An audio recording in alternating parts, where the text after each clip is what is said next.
welcome to my channel. Still continuing with topic 1, business ethics, and in this video we are going to be looking at ethics and leadership. What is with ethics and leadership? How do those two connect? In our first video we said ethics refers to the principles that define behavior as right, good or proper. Yes, so in this video we are going to be looking at ethics and leadership. What do leaders do and what leaders are is determined by the nature of leaders' behavior and virtuousness.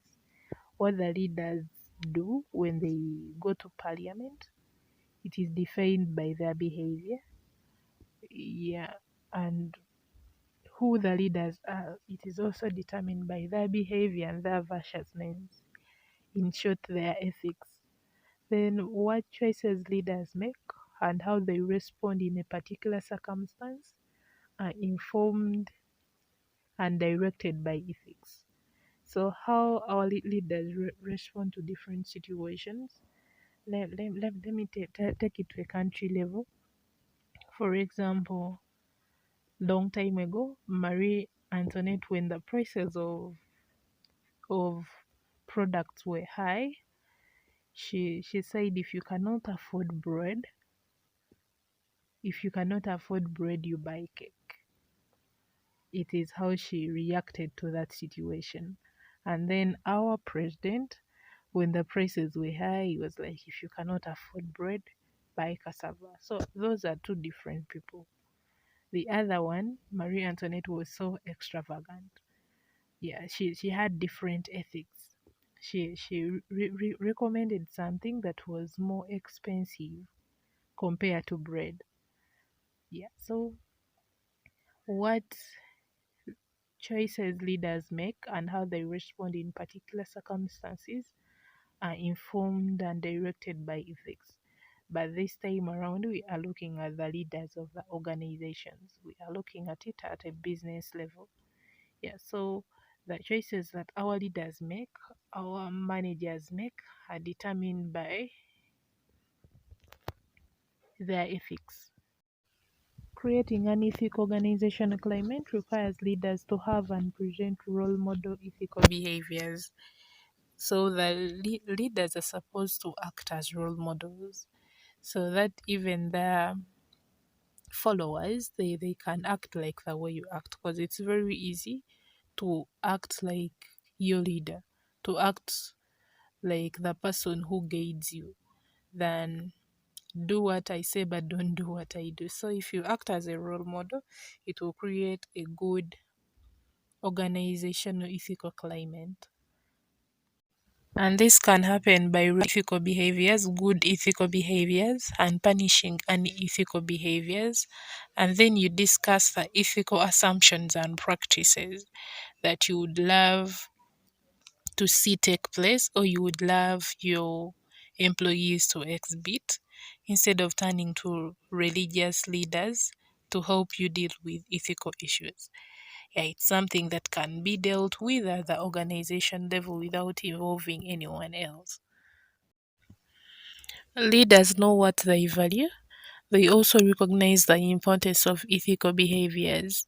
The best leaders exhibit both their values and their ethics in their leadership styles and actions. Your leadership ethics and values should be visible because you live them in your actions every single day.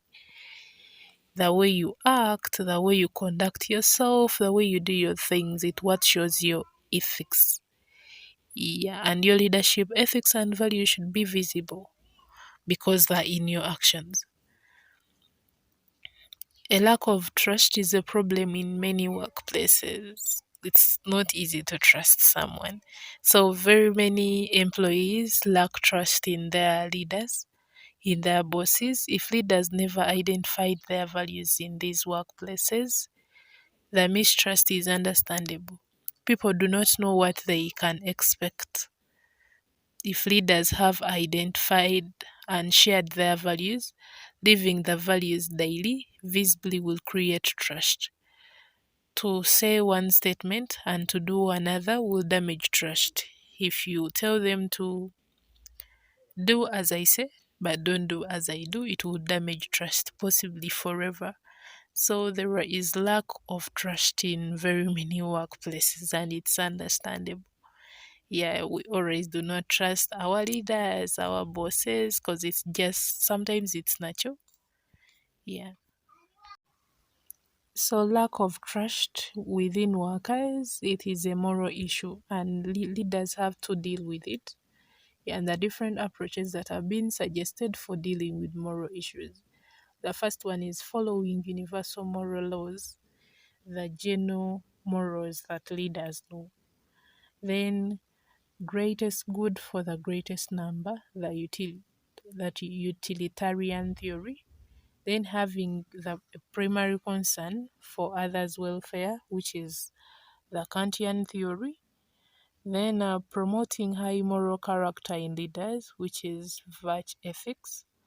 And then lastly, persistently striving to be just, prudent, and truthfully in one's behavior, which is the theory of justice and rights theory by John Locke.